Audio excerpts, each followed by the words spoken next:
Lahat ng bagay ay nagbabago dahil walang permanente. Lahat ng bagay ay nagbabago dahil alam naman nating lahat na walang permanente sa mundo.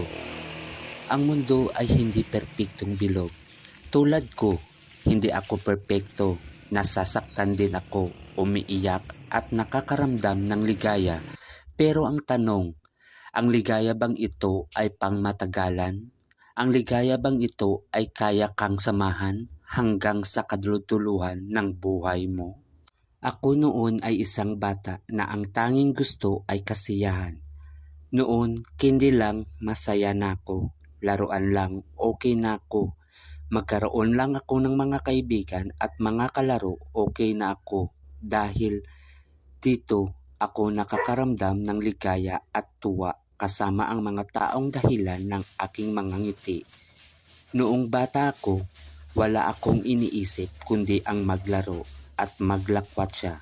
Hindi ko pinapahalagan ang pag-aaral at paglalaan ng oras upang matulog at kumain dahil akala ko noon ay palagi akong magiging ganito, yung tipong sumaya lang ang gusto. Ngayon, nagkaroon na ako ng isip at alam ko na ang tama at mali. Ako yung batang walang pakialam kung umalis ang aking mga kalaro at iwan ako dahil sa mas gusto nila yung ibang bata. Ngayon, umiiyak na ako dahil nakikita kong umalis ang mga taong nagiging dahilan ng mga ngiti ko. Naghihinayang ako sa tuwing nakikita ko siyang masaya sa iba. Sa tuwing nakikita kong iba ang dahilan ng mga tawa at mga ngiti niya.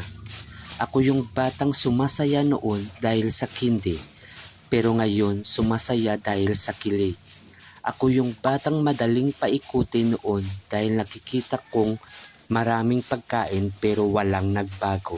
Dahil ako pa din ngayon yung batang madaling paikutin. Hindi dahil sa mga pagkain, kundi dahil sa mga katagang nakakakilig. Ako noon yung batang walang pakialam kung masaktan man nila o tuksoin. Ngayon, may pakialam na ako sa tuwing nasasaktan ako. Noon, puro pansarili ko ang iniisip ko. Ngayon, mas inuuna ko na yung iba para lang hindi sila mawala at magsawa. Noon, mas gusto kong may umiiyak dahil sa akin. Dahil nararamdaman ko ang nararamdaman nila sa tuwing umiiyak ako. Thank you for watching, guys. See you in my next video. Halong mga kanunoys. Mwah mwah.